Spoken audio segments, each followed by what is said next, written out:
మీ రోజువారీ ఆహారంలో ఉప్పు ఎక్కువగా ఉందా? ఈ చిన్న స్ఫటికం మీ మొత్తం వ్యవస్థను నిశ్శబ్దంగా దెబ్బతీస్తుంది. ఉప్పు మీ నోటిలోకి ప్రవేశించిన వెంటనే మీ నోటిలోని కణాలు తక్షణమే అదనపు నీటిని లాగుతాయి. డిహైడ్రేషన్ ప్రారంభమవుతుంది. తద్వారా మీకు దాహం వేస్తుంది. మీ రక్తనాళాలు బిగిసిపోయి ఒత్తిడి పెరుగుతుంది. మీ హృదయాన్ని ప్రతి దెబ్బతో కష్టపడి పనిచేయమని బలవంతం చేస్తుంది.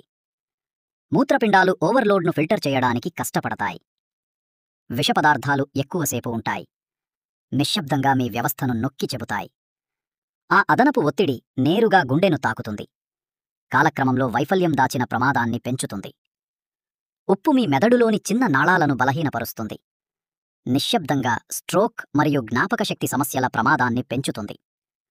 అదనపు ఉప్పు ఎముకల నుండి కాల్షియంను బయటకు లాగుతుంది. వాటిని పెళుసుగా వదిలివేస్తుంది. పగుళ్లు వచ్చే అవకాశం ఎక్కువగా ఉంటుంది. మీ కడుపు పొర చికాకు కలిగిస్తుంది. దీర్ఘకాలిక మితిమీరిన వాడకంతో క్యాన్సర్ ప్రమాదాన్ని కూడా పెంచుతుంది. ఇది జీర్ణక్రియను కూడా ప్రభావితం చేస్తుంది. It slows down nutrient absorption మరియు మీకు ఉబ్బరం లేదా అసౌకర్యాన్ని కలిగిస్తుంది. కొంచెం అదనపు రుచి కోసం ప్రతి ప్రధాన అవయవం ధర చెల్లించాలి. కాబట్టి మీరే ప్రశ్నించుకోండి, ఎక్కువ ఉప్పు విలువైనదేనా లేదా సమతుల్యత అనేది తెలివిగా ఎంపిక అవుతుందా?